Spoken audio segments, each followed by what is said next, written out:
let's bring in Terris Todd, who is one of the leaders at Project 21, part of the National Center for Public Policy Research. Terris, it's a pleasure to have you back with us, and one of our favorite guests to be here on the All-American Talk Show. Phil, thank you very much, man. I know our beloved friend Wendy is cringing right now because I'm sitting in my car under some lights, man. After I left the office today, I met with some friends of mine that are from Michigan, where I'm originally from, and we met at a local place there called Mad Hatter right there on Connecticut. And when I checked the time on when I was going to be back at my place, it said 7:19. I said, well, I can't miss Mr. Phil's show, so let me find a parking lot with some lights beaming down. So I decided to pull over, man, and to make this show, man. So I greatly appreciate you having me tonight. Wait a minute, Terris. Not to interrupt you, Phil. Phil told me that you were excited because I was going to be on here, radio star. Was that not true, Phil? I listen, everything can be true depending on what I've said at that moment. Kind of like the pizza gig you just talked about. What's ever in front of you. Yes. Well, we know Phil. We asked Phil, what's your favorite food to eat? Phil says anything that's edible in front of him. He's good with that. Right, Phil? Yeah. That's how you become a certified fat kid. I actually have a card that says so. Uh-oh. Now, Terris, we wanted to have you on because one of the things about Charlie Kirk that a lot of folks noticed, and it was a very big part of his life, was his marriage, his family, and he was doing so much at the end that really started to promote this. And this is one of the things I thought was so amazing and so great. Now, tell us what you've been doing in that and what you think the impact of Charlie's work is going to be going forward. Well, Charlie is a true example of a lot of other men that are out here as well, of a person who gets it. The Word of God speaks of the importance of a father and a mother raising their children together. And so Charlie being in the millennial generation, 31 years of age, imagine that. But he got it. He gets the blueprint that God has laid out for us when it comes to having a family. And so going forward, I believe that that's going to probably, attract more millennials and even Gen Z and maybe even Gen Alphas to really take a more serious look at the importance of, fathers and mothers, the whole point of marriage, raising your children and so on, and being actively engaged, not just someone for the sake of the title, but being actively engaged and involved in raising their children. And so the work that we're doing at Project 21, we're doing a lot of things on the policy end, but one of the things that we added to our portfolio recently was dealing with fatherhood and family, family formation. And that's important because even though we have a lot of policy that's kicked around out there, one of the things that those policies do when they become law is they impact families. And one of the things specifically in the Black American community and other minority communities, for the most part, the Black community has taken a hard hit over the decades of having our families dismantled, and other ethnicities are taking a hit as well. But the Black American community has taken one of the most major hits of all. And so as a result of that, we've seen our communities on a decline, on a fast downward spiral to nowhere quick. And so as a result of that, then I think that's why we're seeing a lot of the escalation of crime and school dropouts. So fatherlessness, when you look at the data and the statistics on that, you can see how, everything negative you can imagine is connected or run parallel with fatherlessness. And so that's why we've decided to take on this work to really highlight those who are great fathers like Charlie was, and like, many others that are out here. But we just got to tell that story. We got to turn the corner on this thing. And so again, Jesus said this. He said, if I be lifted up, I will draw all men unto me. So in other words, what you have in front of you, what you lift up, you become. And unfortunately, what many of our Black American youth, for example, and I'm just speaking because I'm a Black man, when they're born into this world, they don't see that. They don't see the whole marriage thing. Now, Dad, there's an uptick from my understanding in fathers being engaged in the Black community. But as far as marriage and commitment for life, that's on the lowest end that we've ever seen, and it's projected to be, it's like in the 34% marriage, and then it's all projected to be like 19% in the next maybe decade or so if we're not careful. So only we can turn that around. And I think with Project 21 wanting to elevate the stories of fathers and mothers and families being intact, I think we're going to actually do our best to put a dent in it on the positive. So, number one, Terris, I want to say, first of all, it's a pleasure to meet you, and thank you so much for what you're doing. Thanks, man. I appreciate it. Listen, I couldn't agree with you more. The only thing I would say is, yeah, it's you know, as a white person, Caucasian person, whatever you want to call me, it's prevalent too. It's prevalent too in our society. You take a look at certain areas. There's a lot of, unfortunately, white males, Hispanic males, Italian males, You're right, that aren't doing their job as a father. And it does kind of bother me because I do see it in the media. I feel like the media is always just talking about the Black communities where the fathers aren't there. It happens in all communities. That's right. That's right. And not only do I agree with you 100%, I grew up with my father. Okay, my father was always around. He took me to ball games. One of the things I would add, respectfully, if you don't mind, is I think it's so important that we show our youth that no matter where you're from in this country, you can make it. So many of our youth feel like they can't afford to go to college. So you know what?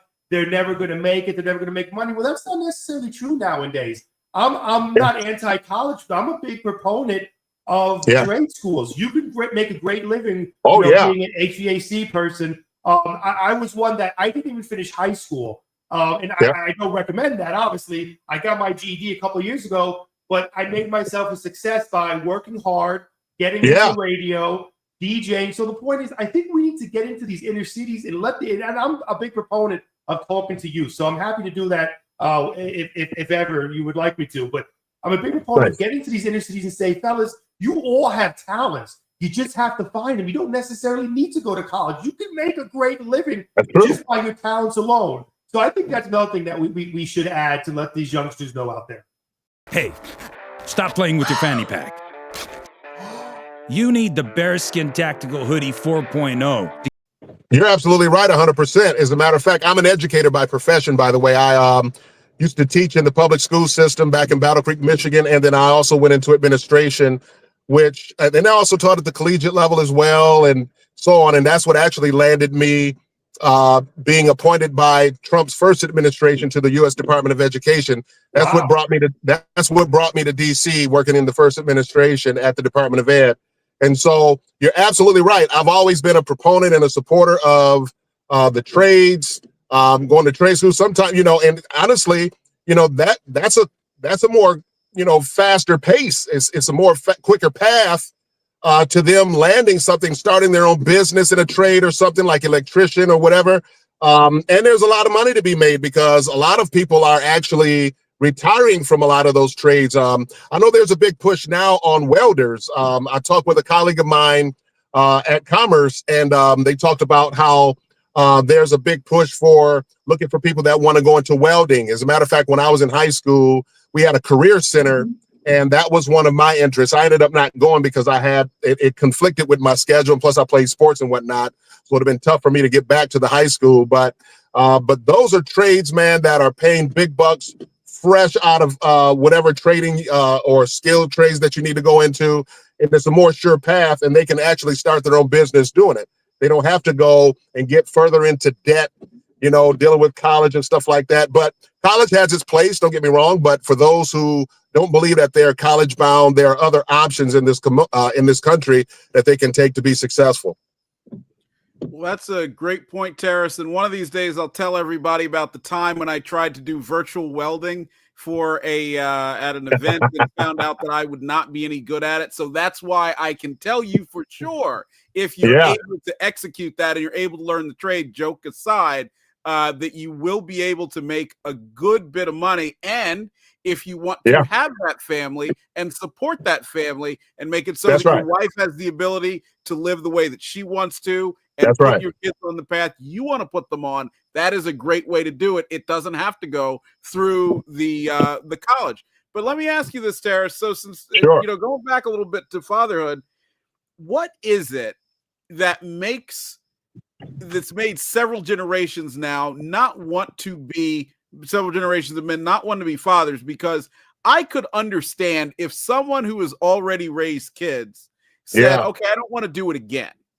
But when you look at young men in particular who, hey, look, you know what? You have your whole life in front of you. You're at the end of your teen years, early 20s, and they're going down paths that say, I don't want to do anything like that at all. What has contributed to that? You know what? There's multiple different factors, and the list is very long, but I can say some of the most important contributing factors is what they see in front of them to begin with. They don't want to go through the pain. They don't want to go through, issues with the mothers, especially if they're not married, for goodness sake. I was not raised with my father in the home. And so you would have thought that what I had in front of me, I would not have wanted, to be married or to have children, because I knew what it was like to not have your father there. But it was to the contrary. So thanks be to God that I was able to look beyond my parents' generation, which they never got married. My mom or dad. My dad had passed away in 2009.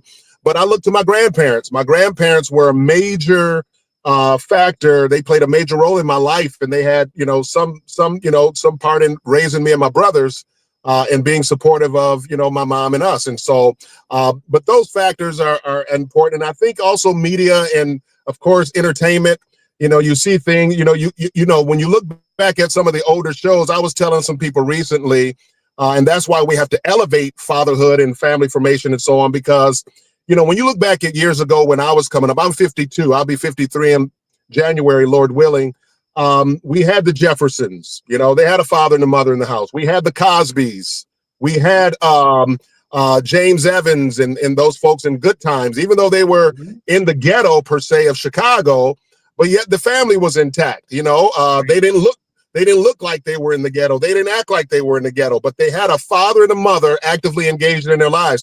Even one of my favorite shows, Sanford and Son. Yeah. Now, he was a widower, right? He was a widower, right? So even though he didn't have a wife, but he was still a father that was actively engaged in his son's life, and they came up and did business together. And so my point is that over time, we've seen a lot of those shows fade away that had families intact with fathers there actively engaged in their children's lives. And so this has become the norm. And I think some of that plays a role in why some of the current generation may not want to be fathers, may not want to get married. But at Project 21, we're seeking to turn that tide around, to have actually help make them understand that God's plan is perfect. Having a father and a mother, having the marriage commitment, for life and being there for your children and stuff. We want to bring that and make that the norm again. I'm sorry.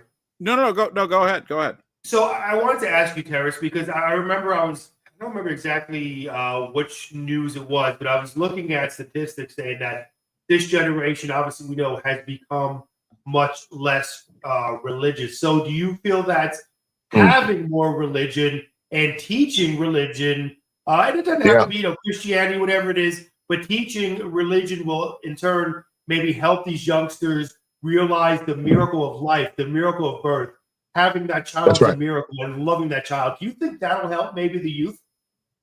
100%. 100%. Me being a man of faith myself, a man of God, I'm a ordained pastor for over about 25 years now. 100%. You're absolutely right. I mean, and again, marriage, the institution of marriage comes from God himself, and so that's why when people start to try to change the meaning of it or the look of it, really it's an anti-God move, right? Because this institution really belongs to the Lord and not to be touched. And again, we have individuals that really need to know what the importance or what God's plan and the importance of that plan of marriage was all about. And so I do agree with you. I think that would actually help a whole lot. As a matter of fact, I'm loving what I'm seeing on some of these college campuses because they're breaking out in revival. I recall seeing at Ohio State football team, right? They had a big revival. They were baptizing students on campus.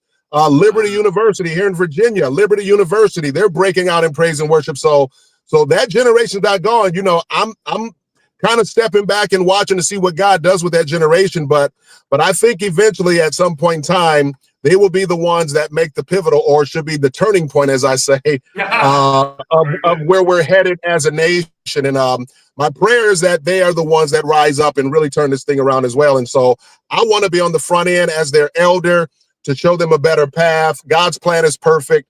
Once you divert from that plan, then obviously the rest is history. We can see the downfall of that, and I think that's what we're witnessing. But again, at Project 21, we're seeking to turn that tide and try to make marriage and family and fatherhood and those kind of things the better norm. And that's why we wanted to elevate these stories. We recently got testimonials from some families too. I actually pulled a family aside in Costco. It was an African-American family. And it was a beautiful thing to get a testimony or a quote from a dad who said that he loves when he comes home that his daughters are at the door waiting for him to come through the door. You know, that's a beautiful thing. And, you know, and him and the mother together, and they have 2 daughters. And I love that. Me and my wife, for example, all 3 of our daughters are doing very well. They're all 3 in college and National Honor Society students in K-12 and stuff like that. And so Dean's List in college and all that stuff. So, I mean, it's worth the shot, man, you know. And so anyway, because we know it's God's plan, we're behind it 100%. You know, and that is so wonderful to hear. And I'll tell you this, I think one of the, you know, the positives, again, looking for those positives that's come out of what happened to Charlie Kirk, is that ever since he was assassinated, you have heard 2 things. One is his name and the other is Christ. Even when Erica Kirk was out there and she was giving her speech, so when she went on to that video a few days ago, what did you see? Christ. You saw with him and the way that he did it, a great way to spread that message.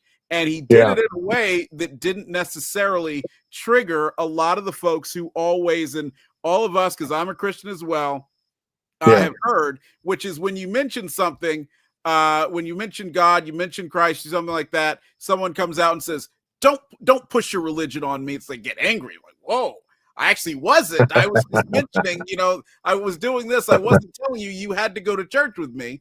But he did it in a way that really overrode a lot of that without being shy about it. And that was something that I thought was very, very good. And I'll tell you, because, you know, we're on this show and we always tell the truth. One of the biggest failures that I can say during my 44 years is that I've not gotten married and had kids. And that's because I think the most important thing that you can do other than living a Christian life and showing your faith is to have a family and to help support that if you're a man. So, you know, obviously it's not going to end at 44, God willing, but but I think that's one of the things that all men should aspire to. New to Peacock.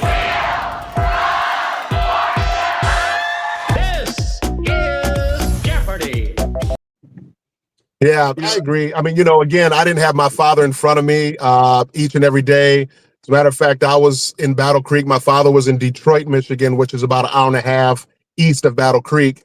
But I did have a relationship with my dad. I knew who he was, and I would go to Detroit, spend spring break, summer break, sometimes on weekends and whatnot there. But having them there is a big difference, you know. And just because my parents never married, I really thank God that I at least had an example or examples around me, because my friends, 2 of my closest friends that I grew up on the same street with, I mean, they both had families intact, fathers and mothers in their household. And so I'm glad that I had examples around me that allowed me to desire something different, that I saw that actually worked.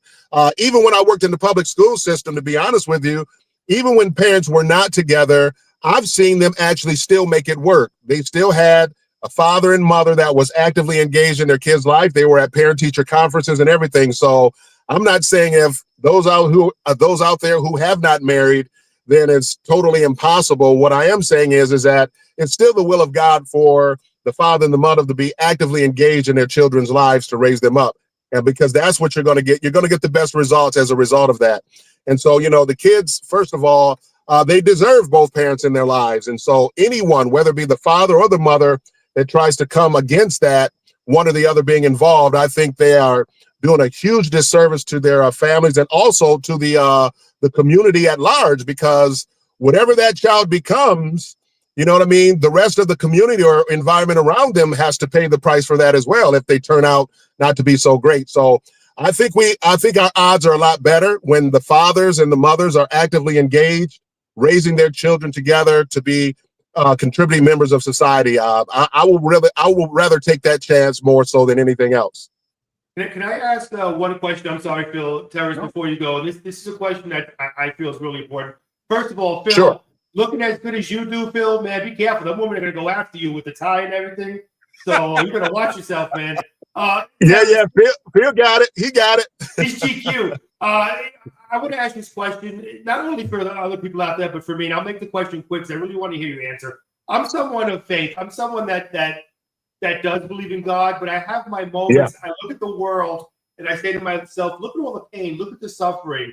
If there is a God, why are we suffering? So for those youth who are going through maybe not having the parents or maybe who have lost friends because of violence on the streets, if they say to you, Terris, is there really a God? If there is, why are we suffering like we are? How do you convince them and what do you say to them? I'd really love to know. Well, if you look at the life of Christ, it was really all about suffering. Jesus knew that he came to this earth to die, to at least die for the sins of the world. And so I always look to his example, even his disciples. I mean, you look at a lot of what they went through, Stephen and some of the disciples. I mean, they were in prison, they were beaten, they were killed, you name it, something happened. But at the end of the day, what I love about the fact is that we know the end of the story, that this life is not permanent, but we, through Christ, get to live life eternal. And so the pain and suffering that we go through, the Bible says that many are the afflictions of the righteous, but the Lord does deliver them out of them all. And so we have to lean on God's word. And that's why it's so important, like you mentioned earlier, about faith being a key component, because when you actually digest and really meditate on the word of God, and you really take that in to heart, then none of this stuff really even matters. I mean, Christians really don't fear dying because we know that there is a resurrection. Right. We know that Christ had died so that we can live life eternal. And so we're not afraid to die or anything like that. But at the end of the day, I mean, a lot of the suffering that's happening, a lot of times is because of man-made choices, and and we're paying the price for. So, but be not afraid. The Lord is still on the throne. And again, he delivers us out of all of our troubles. And so that's what I would say to lean on. And that's why the word of God is so important to this generation. And thank you for answering that. And I say that not to be disparaging, but, for my own sense, because sometimes I kind of question myself, with everything going on. And I know a lot of people question it. So with you saying what you said, it makes sense. So thank you for that, Terris. I appreciate it. Sure thing. Yeah, absolutely. Well, Terris, I want to thank you for being back with us. I think this has been one of the most impactful and the best segments that we've done on the All-American Talk Show. I'm glad you're here. Tell everybody before you go, where can they find Project 21? And by the way, I'm also a Project 21 ambassador. So tell them where they can find Project 21 and find your work.